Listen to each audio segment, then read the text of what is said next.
So good morning again. Scripture reading is from John chapter 9. We're reading verses 1 through 7. That's page 742 in the ESV Story Bible. So if you need one of those, somebody right there in the back would love to put one of those into your hands so you can follow along this morning. Again, that's John chapter 9, and we're reading verses 1 through 7, but covering the whole chapter here in our sermon this morning. So John chapter 9, starting in verse 1. As he passed by, he saw a man blind from birth, and his disciples asked him, "Rabbi, who sinned, this man or his parents, that he was born blind?" Jesus answered, "It was not that this man sinned or his parents, but that the works of God might be displayed in him. We must work the works of him who sent me while it is day. Night is coming when no one can work. As long as I am in the world, I am the light of the world." Having said these things, he spit on the ground and made mud with the saliva. Then he anointed the man's eyes with the mud and said to him, "Go wash in this pool of Siloam," which means sent. So he went and washed and came back, seeing. This is the word of the Lord. So let's pray as we enter into our sermon this morning. And so, Father, as we come once again here in this sermon series on John's Gospel, we pray that you open our eyes to see more of Jesus, more of his beauty, more of the wonder of who he is.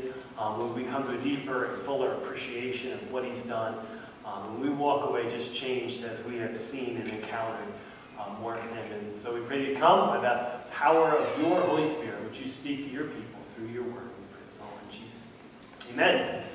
So we are in the midst of a sermon series on John's Gospel, which I'm calling Jesus is Better. And this week, Jesus heals a man blind from birth. And while the Pharisees are preoccupied with their rather narrow reading of the law and preserving the religious status quo, Jesus is concerned about healing this man, body and soul. And I want you to see that Jesus' approach to suffering is better than both the fundamentalists and the liberals, so to speak. Back in the early 20th century, if you're familiar with the history of this century and the religious landscape, the social gospel movement kind of stepped onto the scene.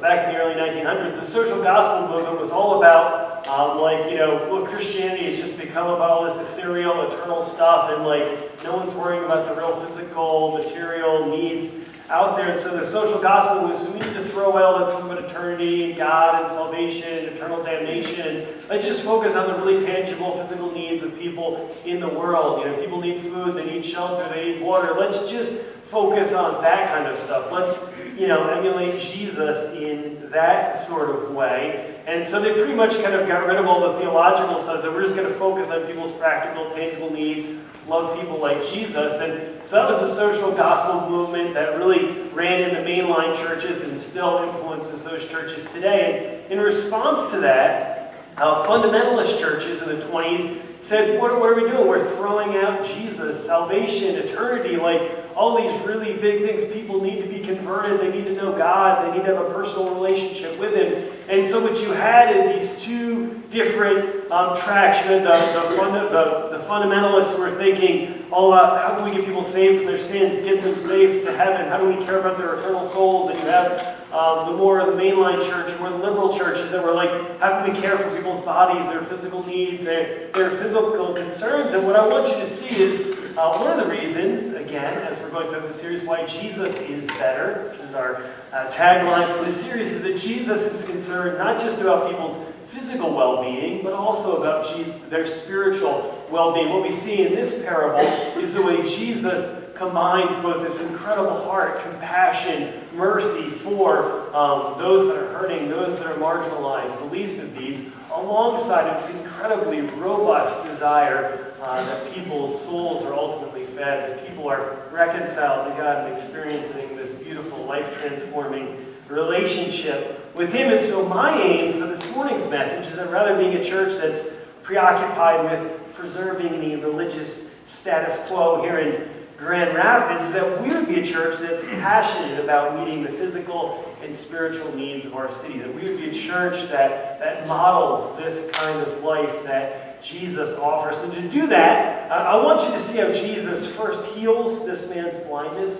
Jesus meets him right there at the point of his need. I want you to see how Jesus exposes the religious establishment's blindness. And then finally, how Jesus invites this man born blind to true spiritual sight. So let's start with the healing here in verses 1 through 6, which were 1 through 7, which I just read here in our scripture reading for this morning. And the first thing I want you to see, the first thing I want you to notice, is the fact that Jesus saw a man born blind from birth. Now that's significant. If you are familiar with the Gospels, Matthew, Mark, Luke, and John, you'll know that throughout the Gospels, we see Jesus constantly looking at people. As he's walking around, as he is doing his ministry, we see this incredible pattern of Jesus that as he is walking along and he sees sorrow, as he sees suffering, as he sees pain, rather than moving away from it, which is kind of my default, right? Because that's uncomfortable. Jesus does this remarkable thing throughout the Gospels.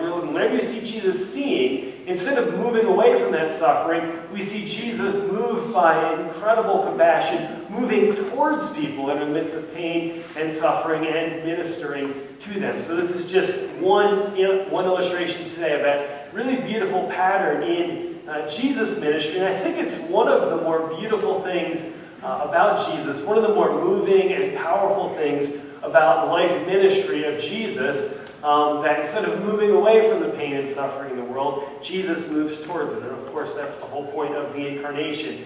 Jesus left the comforts of his home in heaven to come down into the messiness of our lives, into the craziness of it all, and into the hurt, into the pain and suffering. And he didn't shy away from anything. He didn't move away from that, but he moved towards the pain and suffering in our world. And the disciples notice that Jesus is apparently looking at this man, and they ask him a rather abstract theological question. So in verse 2, his disciples asked him, "Rabbi, who sinned, this man or his parents, that he was born blind?" And now I don't know if you can put yourself in the position of this man born blind from birth, but I can imagine it would be rather dehumanizing to be turned kind of into an object lesson for a theological conversation. So if you can imagine yourself sitting there at this conversation, they're walking along, we're imagining this guy's probably at the city gate or something, begging, he's essentially homeless, begging for alms, and Jesus walks along, sees him, and we know because he's Jesus, he's moved by compassion, he's going to meet this man's needs. But the disciples just look at this guy as a problem. Like they see him sitting alongside of the road, and they ask this wonderful theological question: who sinned, this man or his parents? I mean, just imagine this guy sitting there like, what do you mean? I've been blind my entire life. I've been blind from birth. How could I have been responsible for this? How could I be a sinner? Like, just have to kind of picture a little bit of the insensitivity here, the thickness as these disciples are attempting to start this wonderful theological conversation. And they didn't kind of come up with these categories on their own. Actually, the rabbis of the time believed that there was really a direct correlation between sin and suffering. In other words, personal sin leads to personal suffering. It's the age-old problem Job encountered back in that famous book of Job in the Old Testament, where they're like, what have you done to have all this terrible stuff happen to you? Clearly, you must have done something wrong. It's kind of the whole idea of karma. What goes around comes around. You get what you deserve, minus the reincarnation part. Essentially, you pay for the wrong deeds you do in this life, and essentially what you reap is what you sow. And so that's what they were thinking, and that's what the disciples asked. Go, hey, the rabbis are kind of divided. Was it this man's sin, or was it his parents' sin? Because clearly somebody is paying for the sin in their life. And I want you to notice Jesus' response. It's actually pretty remarkable to a very difficult question here. And it's a beautiful response. Jesus' answer is not this man, that this man sinned, or his parents, but that the works of God might be displayed in him. I love what Jesus is doing here. Jesus doesn't scold the disciples for their insensitivity, though he certainly could have, for just kind of turning this man into an object lesson. he actually rather answers their question very directly and also with an incredible amount of hope. He tells them, right, that it wasn't this man or his parents' sin, but that the works of God might be displayed in him. Isn't that beautiful? The works of God might be displayed in him. Where the disciples see a philosophical problem, Jesus sees a person and an amazing opportunity for God's work to happen, for God's kingdom to be real, for this man to be healed, for this man to be cared for. And so Jesus flips the whole script. They're thinking, yeah, let's debate the origin of evil, and we're going to get some kind of abstract answer here, perhaps, or get a very concrete answer. This man sinned because he did something terrible at some point in his mother's womb, or something ridiculous like that, or his parents were really terrible people. But Jesus is saying, no, you are totally on the wrong track. And it's just, this is an aside here, by the way, this isn't in my notes, but, sometimes conservative preachers have a bent to do that, to make a very simplistic kind of characterization between, people did bad things and this bad thing happened. We live in an incredibly complex moral universe, and so I just would warn you already, and warn myself as a pastor, not to make simplistic sort of explanations when bad things happen, to just make a simple explanation. Well, clearly that person must have done something wrong. The reason they're sitting there on the side of the street homeless is because clearly they've been doing drugs and alcohol, and you don't make those one-to-one correlations. Be careful about that. Jesus is rebuking that right there in his disciples, very gently, of course. But he's saying, look, this is an incredibly morally complex universe we live in. We know that because of humanity's sin, right? There are all kinds of terrible consequences that happen. We know some of those are very direct consequences. Some of them are more indirect and more mysterious. And Jesus is saying, be careful about making a one-to-one correlation when the next hurricane happens, or the next terrorist attack happens, or the next whatever happens, to draw kind of a one-to-one correlation there. That's not what's going on. Jesus wants us to see not just a problem here, but ultimately see an opportunity for God to be at work in the midst of the pain, in the midst of the suffering. That's an entirely different way to look at our national headlines, isn't it? Rather than saying, oh, all right, they club bombed or something. Clearly, somebody sinned. No, clearly, we have an opportunity as the church to show the love of Christ in the midst of this situation. There was just a hurricane or a tornado, rather than jumping to, oh, quickly, somebody must have done something terrible or horrible, but how can the church be the church in this situation? How can the church meet the needs? That's kind of where Jesus is going with that. Being Jesus, he's going to do this in an extraordinary fashion.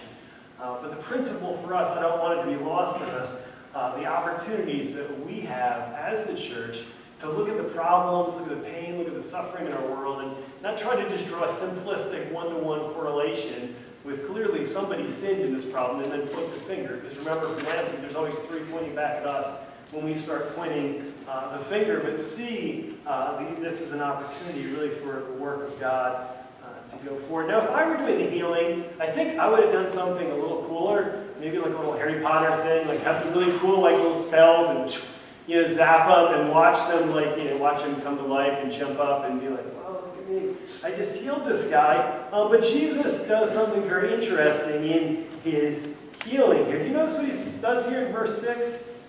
He said, having said these things, he spit on the ground and made mud with the saliva. Then he anointed the man's eyes with the mud and said to him, go wash in the pool of Siloam, which means sent. So he went and washed and came back seeing. You see what Jesus is doing here? Jesus is really getting down on this man's level. He is literally entering this man's world, this man's personal space, and he's getting his hands dirty. Right? He could have, from a distance, just spoken a word. Obviously he created the universe with words. He could have just simply said, be healed, or done something cooler and more elaborate. But instead, he gets down on this man's level. And so I just encourage you to think of like a homeless guy in Hartside sitting on the ground. Jesus is getting down on this guy's level. He's rubbing his hands in the dirt. It's saliva, it's dirty, and this man is touching this man, putting that onto his eyes. He's getting down into this man's world, into this man's pain, into this man's suffering. And this is not just like some ostentatious miracle. Jesus is really getting his hands dirty, really meeting this man right at the point of his need. And it's a very incredibly humanizing thing. This is Jesus all the time. Right? When we see him, he looks at people, he's moved by compassion, and then he moves towards them and he meets their needs in very incredibly humanizing ways, right? Not in any kind of patronizing sort of way that we're so often tending to approach things, but he really gets down and meets this man right where it's at, and then he sends him off to the Pool of Siloam, which if you haven't been following along the last couple of weeks, you won't pick up on some of those connections, but we know at the Feast of Booths that the Pool of Siloam was where they're drawing this incredible living water that was ultimately symbolizing God pouring out his Spirit on the world, and the deserts becoming, alive with life and fruitfulness, and it's this incredible symbol of God's kingdom coming and God's Spirit moving in powerful ways, and it's remarkable what Jesus is doing here. He's saying, hey, go fetch a little bit of that living water that I was just telling you guys a couple chapters ago, that I am the water. Anyone's thirsty, come to me and drink. And he says, those of you that are blind, you can also go over to that Pool of Siloam as well. Wash your face in that living water, and you too will experience the healing that you need. And that's exactly what happens in our text. Jesus sends him off to the Pool of Siloam, and he's healed, and he becomes a sent one, which in John's Gospel, this word sent is going to become significant because it's the word that we have today through a few language translations for missionaries, sent ones. Every Christian today being sent off to experience the healing that Jesus offers becomes a sent one, becomes a missionary for Jesus. And that's going to happen in this man's life. But it's a remarkable answer, isn't it, to a very difficult question? Right? The Pharisees or the disciples think they've got a pretty good question for Jesus. They're finally going to stump him right with this one. What's the origin of evil and sin? I mean, it's the biggest objection to belief in God in the book. It's the oldest one in the book. And yet Jesus remarkably answers this question in a wonderfully humanizing, beautiful way, and then goes on to not just simply give a nice answer, but heal this man dramatically, display the works of God, the kingdom of God, the power of God in the life of this man. And I think it's worth pausing here to appreciate what Jesus is doing, because if I'm honest, I'm with the disciples here. Okay, I'm quick to discuss sin and suffering at a philosophical level, and much more hesitant to engage in the messiness of dealing with people. I could easily see myself discussing the origin of evil or the problem of suffering over a cortado with a lantern, while I'm conveniently walking past all of the people in that community that I could be actually helping. And full disclosure, while I was working on my sermon Friday, I stepped outside for a little air, doing a little thinking, and I'm putting the finishing touches on my sermon, and this guy walks up to me and asks for gas money. And I'm like, yeah, sorry dude, don't have any cash.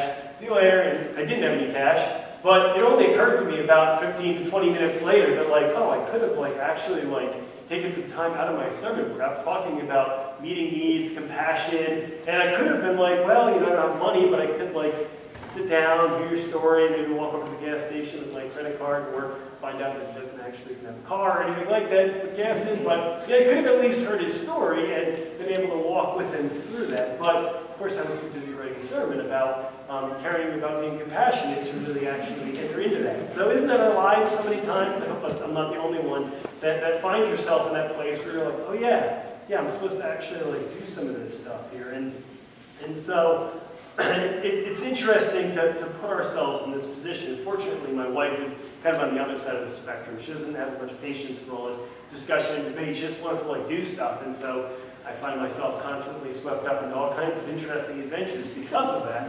And it's a wonderfully good thing that happens.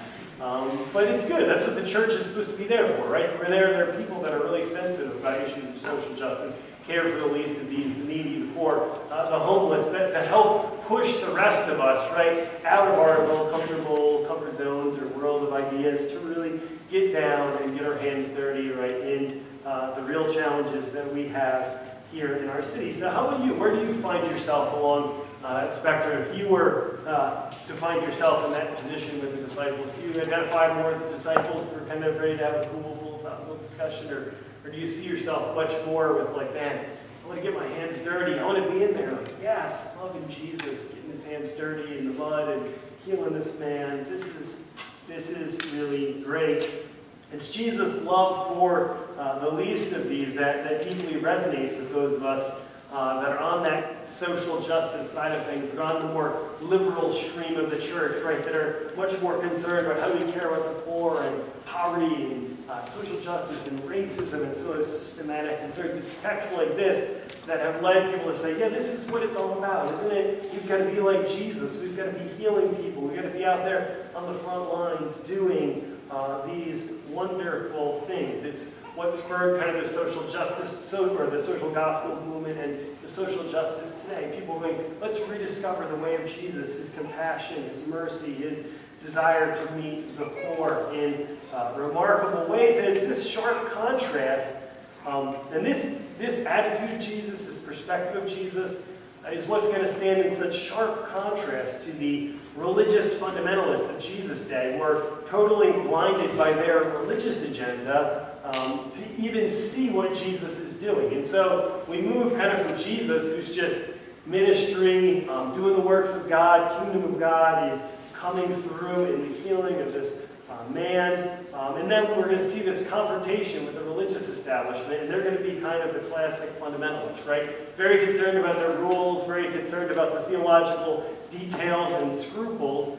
And so we pick the story up here in verses 13 through 16. They brought to the Pharisees, who are religious guys here, the man who had formerly been born blind. Now it was a Sabbath day when Jesus made the mud and opened his eyes.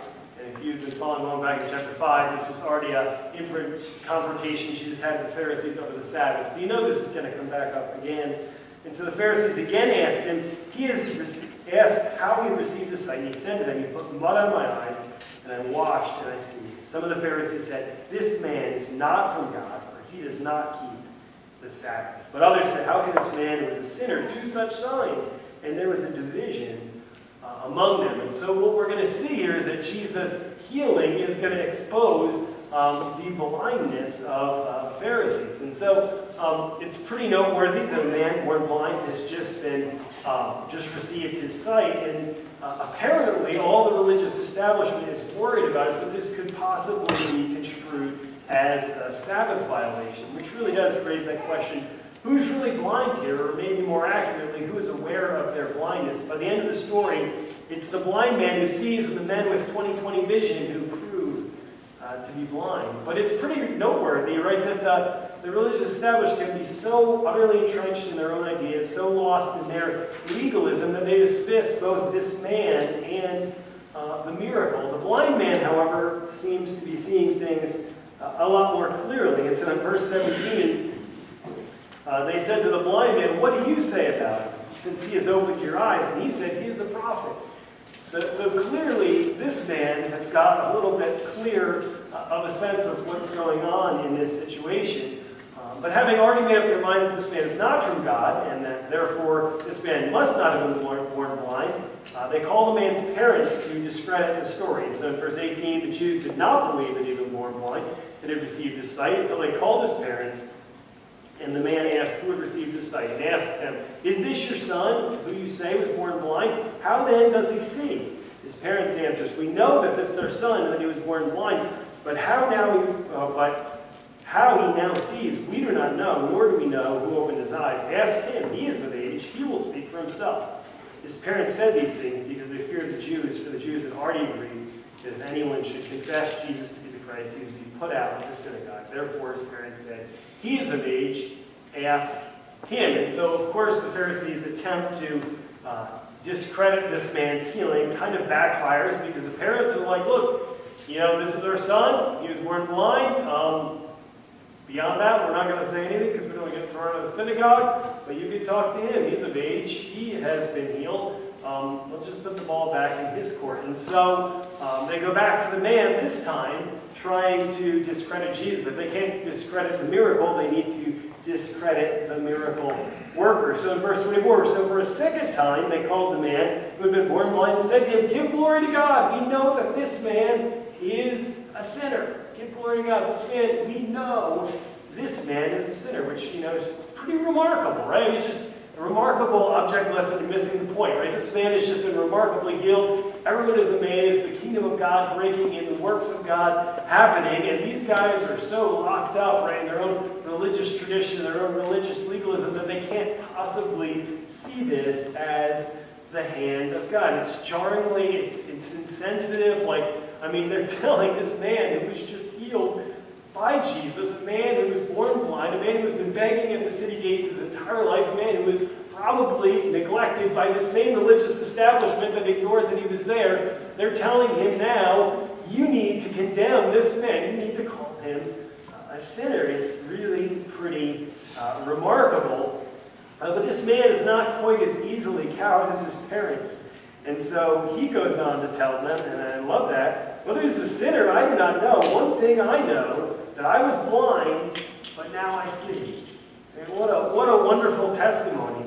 You know, whether he's a sinner or not, and you can debate the finer points of your Sabbath keeping here if you want, and get into all the finer technicalities here of your law, but I just got healed. I don't know if you guys are missing that basic, kind of point here, but I just got healed, guys. Hello, anybody there? And apparently, nobody's there. And so, having no response, they just repeat their question. What do you respond to that? I was blind, but now I see. We got nothing here. We got nothing. So, 26, they said, what did he do to you? How did you open your eyes? They just repeat their question again. And, they're kind of stalling at this point. And this guy is just a very entertaining guy. And so he goes on the offensive here. He's like, all right, let's do this here. This is a quick-witted fellow here. Just sitting around the city gate all those years, gave him a lot of opportunity to observe people and, the way these things work. And so he answered them, I have told you already, and you would not listen. Why? Do you want to hear it again? Do you also want to become his disciples? You just gotta love the irony here. These guys are just like, they are just angry as can be. He's just sticking it to them here. And they reviled him, saying, you are his disciple, but we are disciples of Moses. We know that God has spoken to Moses. But as for this man, we do not know where he comes from. And so last week, if you'll recall, back in chapter 8, it was, we're children of Abraham. How dare you question our legitimacy? This week it's, we're disciples of Moses. How dare you question our legitimacy? We are the religious establishment. We're the guardians and custodians of this tradition Moses passed down. How dare you question what you're doing? And they can't resist putting in a little dig here at the end of 29. We do not know where he comes from. You'll recall last week, we're not illegitimate children. Now this Jesus character, on the other hand, who knows who his father was? His mother got pregnant before they were even married. And so they're again, with really nothing else to say, they've got to attempt to cast some disparagement on Jesus' character, which really never is going to go particularly well. And so this guy, once again, he's just quick on his feet. I love him. He just sounds like a really fun guy to get to meet and talk to. But in verse 30, the man answered, why, this is an amazing thing. You do not know where he comes from, and yet he opened my eyes? We know that God does not listen to sinners, but if anyone is a worshiper of God and does his will, God listens to him. Never since the world began has it been heard that anyone opened the eyes of a man born blind. If this man were not from God, he could do nothing. And they answered him, you were born in utter sin, and you would teach us, and they cast him out. And so it's kind of dramatic here, but again, this guy is right on his feet. He's like, look, if this man were a sinner, would God be working through him? Would God be doing powerful deeds? Would God's kingdom be coming through? Would the blind be receiving sight? Would the the dead come back to life? That's chapter 11. That's still coming. Would people with demon possessed be cast out? Would people that were sick be healed? Come on, you guys what are you even thinking? He's going back actually to what the crowd said back in verse 16. If this man were a sinner, how could he do such incredible signs and wonders? Are you kidding me? You've just missed one of the most remarkable miracles that any of you have ever seen in your lifetime, and you are here rejecting it. And of course, in one of the most ridiculous gestures yet, they call this man, who just healed from a lifetime of blindness, a man born in utter sin. So you get their interpretation. Who sinned? This man or his parents? Definitely this man. He was born in utter sin. He's a terrible, terrible person. And we're going to throw him out of the synagogue, which probably was very meaningful to this guy. Having lived at the city gate begging for alms all these years, I don't imagine he had a lot of participation going on in the synagogue. So I don't think his synagogue membership was probably too big of a concern for him. But he's just kind of I just got healed. You guys can do whatever you want, right? He's just a fun guy. And you're just man, he's just sticking it right back to the religious establishment. It's incredible when God starts moving in people's lives, the kind of beautiful, colorful, dynamic things that can happen, wonderful conversations conversations that begin to flow out of people who are beginning to be transformed by God's grace and God's Spirit working within them. But before we jump on to finally the way Jesus responds to this man, I do want to take a moment here and pause, and this is not really particularly any fun, but none of us really wants to consider that we could be the religious establishment, right?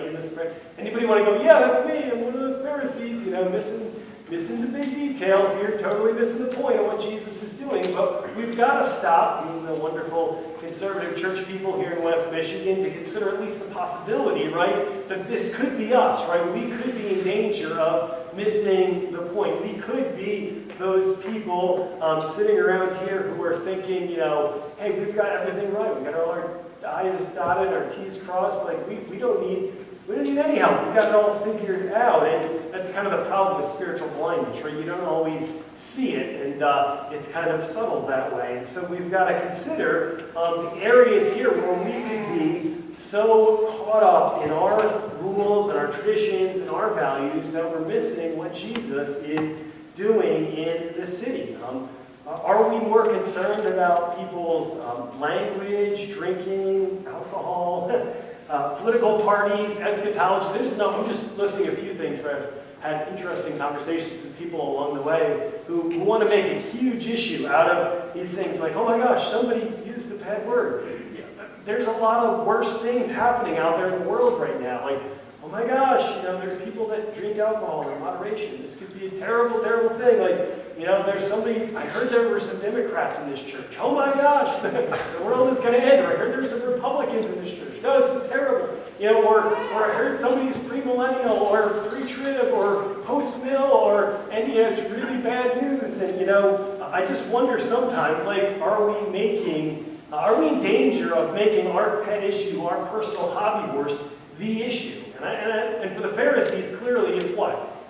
It's the Sabbath, right? The Sabbath is their big thing, and they're really, really big on the Sabbath thing. And we've just got to examine our own hearts, and think, are there areas in our lives? Are we more concerned about sheltering our kids and the fact that there are all these kids without homes here in Grand Rapids? Are we more concerned about our kind of particular tribal identity rather than the kingdom of God and pursuing what He's doing? And see, they're challenging questions that I think we have to think about. And I'm obviously one for the finer theological distinctives, and I love my theological background and traditions and values, but there's always this wonderful moment of reflection, right? When you see yourself in the mirror there as the Pharisees are, Jesus is attempting to do, where God can reveal those wonderful areas where maybe you're making a hobby horse out of your personal rules or personal values, personal traditions, personal scruples, that maybe are getting in the way of the work of the kingdom of God. That's certainly the case for the Pharisees here in our text, right? We have to consider the possibility that could be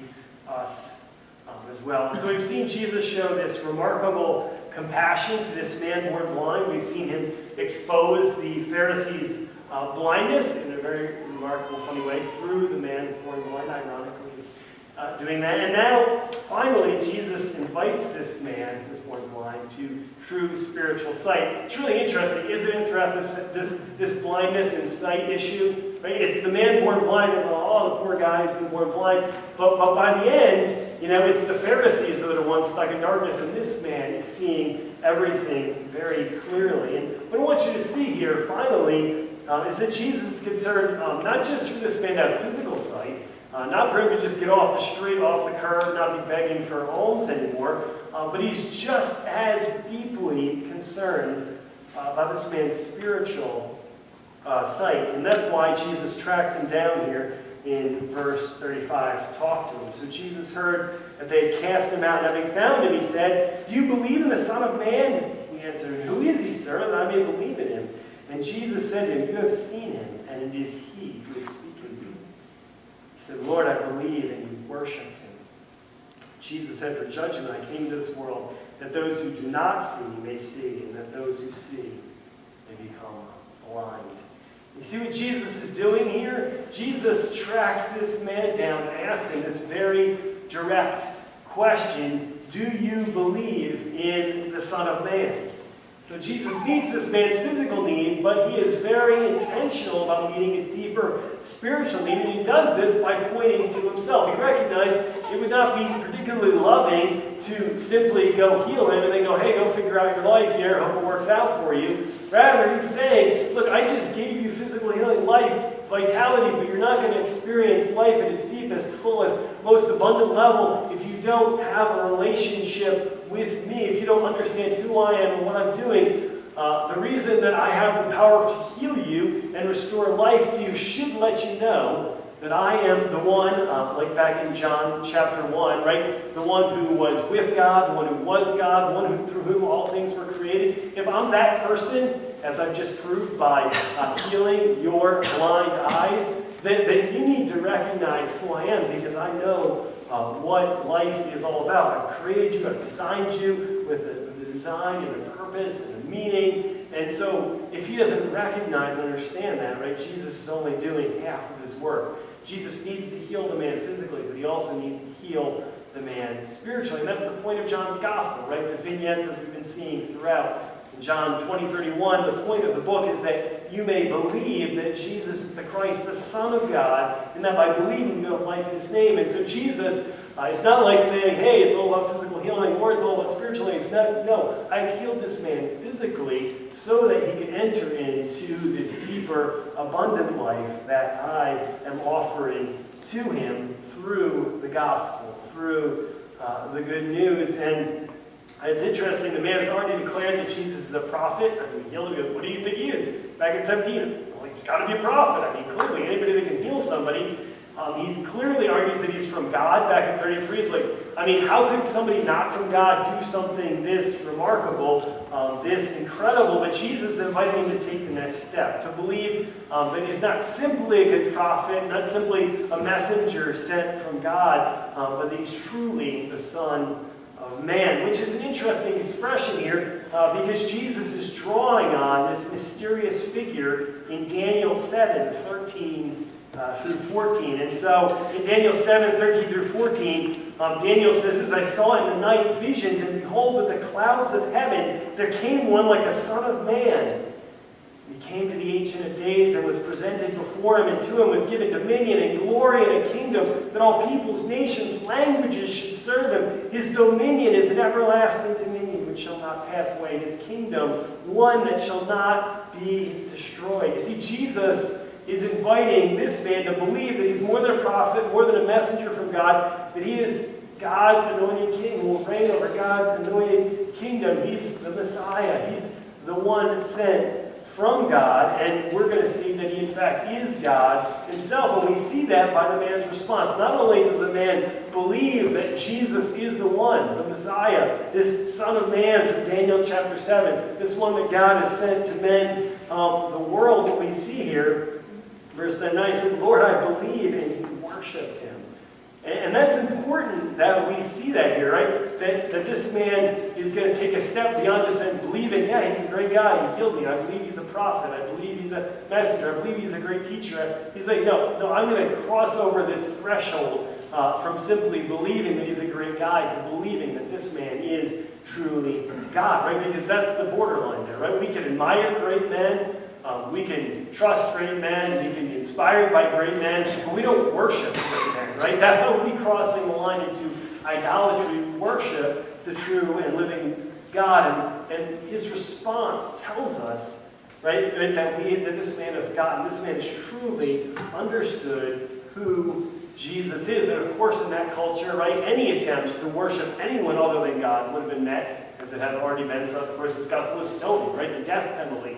Anyone claiming to be God, anyone claiming to receive worship. And of course, Jesus acknowledges this very worship, does not rebuke the man, doesn't correct the man. He's saying, yeah, you've got it. You experience this healing, and you've recognized who I am. I'm the one that John has already told us at the beginning of his gospel, who is with the Father, who is God, who is the creator of all things, and he's the one that's come to redeem and restore the world, and he's going to do that right through his death on the cross for our sins, and his resurrection as he rises again to grant new life to each of us. And this man has entered into a life-transforming encounter with the true and living God, and he's worshiping him. And that's so vital, that's so important that we get that, right? It's not enough to simply have a good social conscience. It's not enough to be excited about social justice and wonderful causes. It's not enough to be care of the poor and the homeless and be about racial reconciliation. It's not enough to simply be out there on social media promoting all the latest causes, right? For you to really experience who Jesus is, right, you have to see him as God. You have to see him as the one who God has sent, was anointed. And so Jesus is doing two things here. And that's why I said being Jesus is better, right? He's meeting the very physical needs that this man has, but he's also meeting the deeper spiritual needs that he has of entering into a relationship with the true and living God, the only one that can forgive his sins, the only one that can ultimately give him new life, transform him, and bring him into this new life that God provides. And it's these kind of statements by Jesus, right, in John's Gospel that really stand out as we recognize who he is. He's not just a great teacher. He's not just a wonderfully good guy. He's not, Jesus who's my homeboy. This is Jesus, the God of history. As always, C.S. Lewis is a wonderful way of bringing this home. Lewis says there is no parallel in other religions. If you had gone to Buddha and asked him, "Are you the son of Brahma?" he would have said, "My son, you are still in the veil of illusion." If you had gone to Socrates and asked, "Are you Zeus?" he would have laughed at you. If you had gone to Muhammad and asked, "Are you Allah?" he would have rent his clothes and perhaps cut your head off. Jesus claims to be God. This alone separates Christianity from every other faith. And so this man understood who Jesus is, believes in him, worships him, and steps into this life-transforming relationship with the God of the universe. It's a beautiful thing, isn't it? It's a beautiful story of God breaking in to heal this man, both physically and then ultimately to heal him spiritually, to sweep him up into God's bigger story of what he's doing in the world and send him out as a sent one into his community to give glory and honor to God. And so what would it look like Monday morning to be attentive to the ways Jesus is at work in our lives, in our church, in our city, in such a way that we're led to worship, right? Are we too busy doing good stuff, being out there, doing all the stuff that we're doing? Are we too busy to miss what God is doing in our lives, what God is doing in the city, the ways God is already going ahead of us in all kinds of incredible, different ways? Are we aware, are we alive to the evidences of God's grace at work in our lives, or do we tend to just kind of take credit for all that stuff? Are we being daily led to worship by this God who is working in the lives of men born blind, in the lives of paralytics, in the lives of the demon-possessed, in the lives of countless people today? Are we aware of that? Are we counting evidence of God's grace? Are we being led to worship? Not just on Sunday morning at our worship service, but are we being led to worship throughout the week as we consider this guy who's moving and working and alive and active in our lives and in our church here, in our communities, right, in our families, in our neighborhoods, in our city? Are we alive to that? Are we alert to that? Where do you need to consider, or where do we need to consider the danger of being entrenched in our own ideas, lost in our own legalism, attempting to preserve the religious status quo in West Michigan? Because I can assure you that's a lost cause. That religious status quo is not going to hang around, and I don't know if that's necessarily a bad thing either. I think Jesus is up to very new things in our day, but are we too entrenched to miss what Jesus is doing in our world and in our city? And finally, what would it look like to be concerned about both the physical and spiritual well-being of our city? To not be pressured by the divisive and polarizing forces of our time, to pick one, right? Don't we live in this terribly polarized time of feeling you have to be left or right, you have to be conservative or liberal, you have to be, about physical needs, you have to have spiritual needs. What would it look like for us as a church to really get a hold of this vision that Jesus has, right? That we're to be concerned about the physical. When we see someone sitting there on the street corner who's blind, to care about those needs, but also not to neglect the deeper, eternal needs that God-shaped hole that every human being has in them, looking for meaning and purpose and fulfillment and value. How can we as a church hold those two things together and not allow them to be split apart by the polarizing forces in our culture today? My heart for our church is that we would be a church that is deeply concerned about the physical and spiritual well-being of our city. And so let's pray that God would do that here for us. And So, Father, we pray today, again, thanking you just for a fresh vision of Jesus, all of his remarkable majesty, Jesus stooping down there to get his hands dirty in the mud to heal a blind man, the Jesus who is confounding the religious establishment through this man born blind, and the Jesus who is the Lord of history, the one who is the creator, the one who's the redeemer, the one who's restoring all things and inviting us to be a part of his story. Father, would you sweep us up in that great story of redemption today? Would we become a part of that lively, dynamic story that you're doing? And would you give us a heart, God, for the physical needs of our city and the deeper spiritual needs of our city? We pray all in Jesus' name.